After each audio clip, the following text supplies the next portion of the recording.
गर्मी की एक शाम, रोज की तरह गांव के दो लोग बैठे हैं भोलू की चाय की दुकान पर। शाम का अड्डा भोलू की चाय के बिना जमती ही नहीं। भाई भोलू, हम सब के लिए एक एक कप चाय बना देना अच्छे से। हाँ, बस बना रहा हूं। आप लोग थोड़ा बैठो, हो जाएगा अभी। कहीं भी चाय पी लो, पर भोलू की चाय जैसा स्वाद और कहीं नहीं मिलता। हाँ, सही कहा। उसकी हाथ की अदरक और तेज पत्ता वाली चाय की कोई मुकाबला ही नहीं। ऐसा कुछ नहीं है। आप लोग मुझसे प्यार करते हो, इसीलिए ऐसा बोल रहे हो। अरे नहीं रे भोलू, बिल्कुल सच बात है। ऐसे ही गपशप चल रही थी भोलू की चाय की दुकान पर।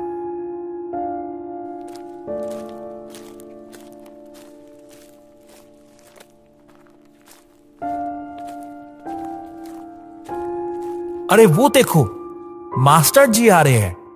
मास्टर जी, आइए आइए, इधर आइए। अच्छा, तुम लोग यही हो?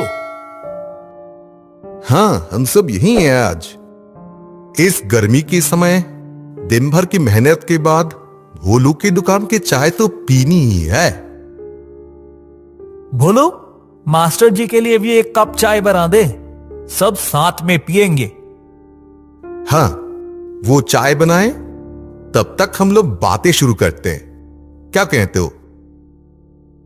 अच्छा मास्टर जी, आप तो कितने सुंदर भूत की कहानियां लिखते हैं। पिछले महीने आपकी जो भूत की कहानी की किताब निकली ना, मेरे बेटे को खरीद कर दी थी, तो बहुत पसंद आई है उसको। ऐसा क्या? हाँ मास्टर जी, और नहीं तो क्या।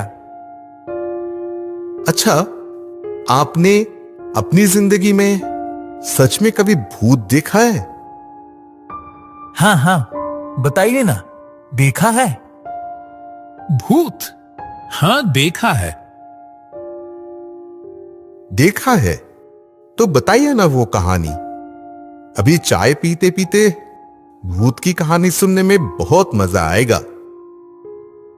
बहुत साल पहले मैं सच में एक भूत के चक्कर में पड़ गया था। फिर वहां से जैसे बचकर आया था।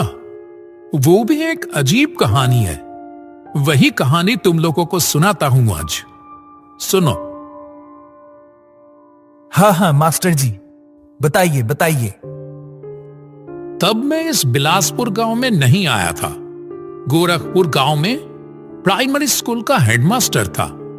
मेरे पिताजी के साथ उस गांव में रहता था तब। तो उस बार क्या हुआ, मोहन से कितने दिनों से मुलाकात नहीं हुई। पता नहीं, उसके लिए दिल बहुत घबराया हुआ है। उसे देखने की बहुत इच्छा हो रही है। आज कितने साल हो गए उससे बात किए हुए। मन उदास हो गया होगा शायद। वो तो है, बहुत दिन बात नहीं हुई, लेकिन पता नहीं क्यों कुछ दिनों से दिल में अजीब सी घबराहट हो रही है। उसे कुछ हुआ तो नहीं होगा ना? सोच रहा हूं एक बार उसके घर से घूम आऊं। क्या कहते हो पिताजी? कितने दिन पहले गया था, रास्ता सही से पहचान पाएगा?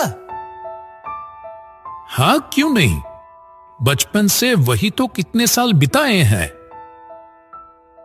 वो तो है, बहुत साल वहां नौकरी की थी, फिर तो यहां आ गए।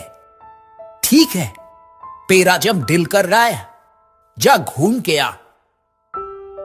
हाँ, कल ही निकल पड़ता हूं। रविवार को गोरखपुर से ट्रेन पकड़कर निकल पड़ा बादलपुर के लिए। जैसे जैसे बादलपुर की तरफ बढ़ने लगा, बचपन की सारी यादें जैसे दिल में जमा होने लगी। कुछ साल पहले भी तो आया था मोहन के घर, लेकिन तब तो ऐसा कुछ नहीं लगा था। तो अब क्यों ऐसा लग रहा है बार बार? बादलपुर जब पहुंचा तक शाम ढलकर रात होने लगी थी लगभग। स्टेशन के बाहर एक भी रिक्शा दिखाई नहीं दिया। ये जगह वैसे की वैसे ही रह गई। शाम होते ही कुछ नहीं मिलता और ना रुककर चलना शुरू किया। रास्ते के बगल में ही देखा एक मिठाई का दुकान। मेरा दोस्त दही खाना पसंद करता है, इसलिए सोचा उसके लिए थोड़ा दही ले लेता हूं। भैया, आपकी दुकान की दही खत्म हो गई, 1 किलो मिलेगी क्या? आपकी किस्मत बहुत अच्छी है। 1 किलो तो नहीं, पर 500-600 ग्राम हो जाएगी। चलो, बहुत अच्छा हुआ, जल्दी से दे दो फिर। और हां, रायपुर जाने के लिए यहां कोई रिक्शा मिलेगा क्या? नहीं साहब, अब तो कुछ नहीं मिलेगा। अब तो यहां से पैदल ही जाना होगा। इसके अलावा और कोई उपाय नहीं है। अच्छा, गांव के शमशान की तरफ से एक रास्ता था ना, जिससे जल्दी पहुंच जाते थे? देखा, मेरी बात सुनकर दुकानदार का चेहरा जैसे फीका पड़ गया। वो बोला, ओ शमशान की तरफ का रास्ता इस रात को? साहब, इस समय भूल कर भी उस रास्ते पर पैर मत रखिएगा। क्यों? साहब, उस रास्ते पर इस समय भूतों का डर है। भूतों का डर? हाँ साहब, उस रास्ते से रात के समय जो जाता है वो उनके हाथों से बचकर नहीं आता। वो जाने पहचाने इंसान का रूप लेकर बुलाते हैं साहब, और जैसे ही कोई उनकी आवाज सुनकर उनके पास जाता है, बस वो जिंदा वापस नहीं आता। क्या बोल रहे हो भाई? आपको विश्वास करना है तो करिए साहब, नहीं करना है तो मत करिए। मुझे जो बोलना था मैंने बोल दिया। मुझे देर हो रही है साहब, दुकान बंद करके घर जाना है मुझे। चला आया दुकान के सामने से और रायपुर की तरफ चलना शुरू किया। थोड़ा रास्ता चलते ही वो रास्ता दिखा जो शमशान की तरफ जाता है। क्या करूं, सोचते सोचते उसी रास्ते से जाने का फैसला किया।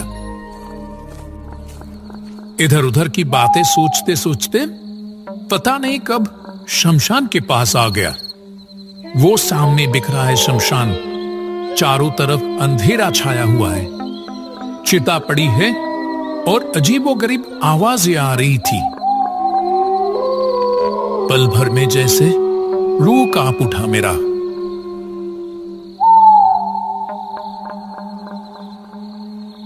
आशु, मुझे बहुत तकलीफ हो रही है, थोड़ा मेरे पास आएगा? हाँ, मेरे पास। ये क्या? ये तो मोहन की आवाज है।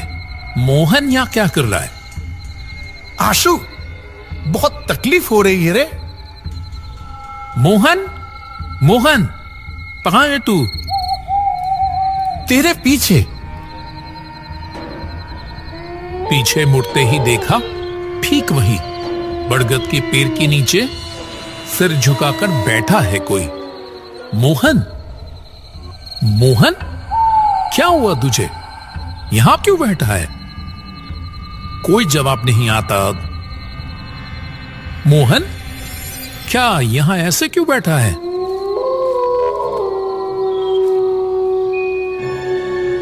उस चेहरे को देखकर डर से चौंक गया मैं। ये मेरे दोस्त मोहन नहीं है, ये तो कोई और है। तो क्या ये वही मिठाई की दुकान वाले का बताया हुआ वो भूत है? कहां जा रहा है? मेरे पास आ। आशु, उस तरफ कहां जा रहा है? इतना बर्फ जैसा ठंडा हाथों का स्पर्श।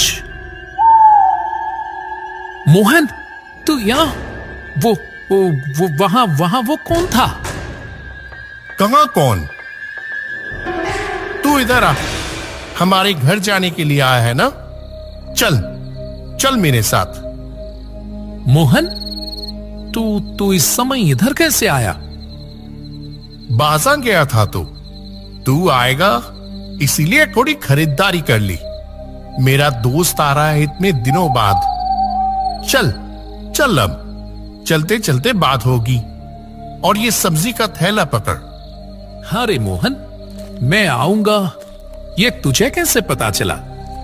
वाह रे, तूने चिट्ठी नहीं दी थी? मैं तो तेरी चिट्ठी का जवाब दे ना सका, पर मैं समझ गया था तू आएगा मुझसे मिलने। ओह, तो मैं आज ही आऊंगा, ये कैसे जान लिया? वो सब पता चल जाता है। और कोई बात ना बढ़ाकर दोनों चलने लगे।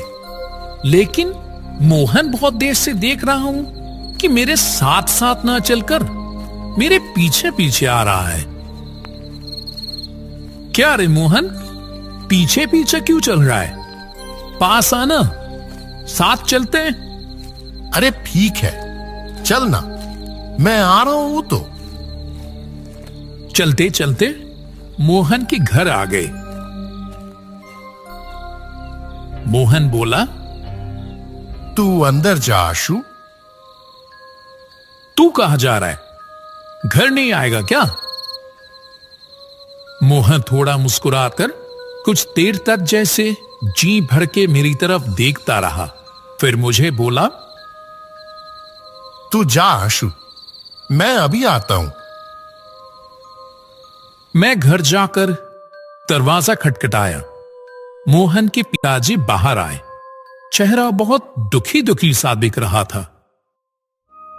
आशुतोष, बेटा तुम आए हो? आओ आओ बेटा। हाँ चाचा जी, बहुत दिनों से मुलाकात नहीं हुई आप लोगों से, इसीलिए आ गया आज। और मोहन से तो रास्ते में ही मुलाकात हो गई। बहुत हैरानी से मेरी तरफ देखकर मोहन के पिताजी बोले, मोहन मोहन से मुलाकात हुई तुम्हारी? हाँ, वो तो बाजार से लौट रहा था बेचारा। रास्ते में मेरी मुलाकात हुई। मेरे हाथ में ये बाजार का थैला देकर बोला, तू जा, मैं एक काम खत्म करके आता हूं। अंदर आओ बेटा, अंदर आकर बैठो। हाँ जी, चलिए।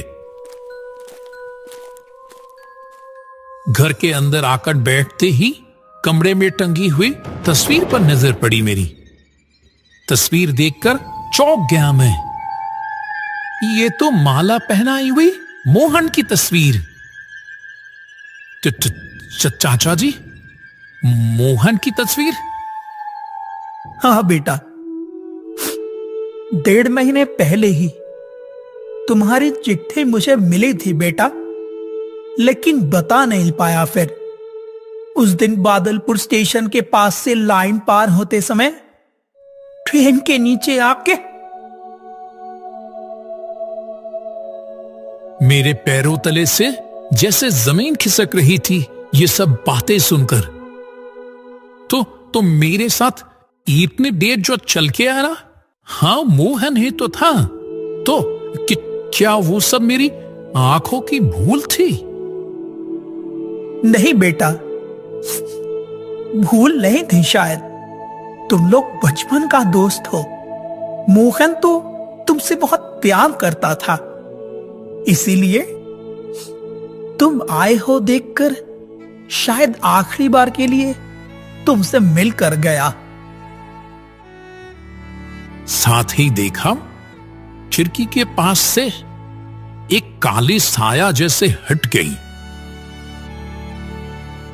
आशुतोष मास्टर से सारी घटना सुनकर उस चाय की दुकान में मौजूद किसी के मुंह से कोई बात नहीं निकली। ऐसी कहानी सुनकर कोई कुछ भी नहीं कह पाया। उधर से भोलू बोल उठा,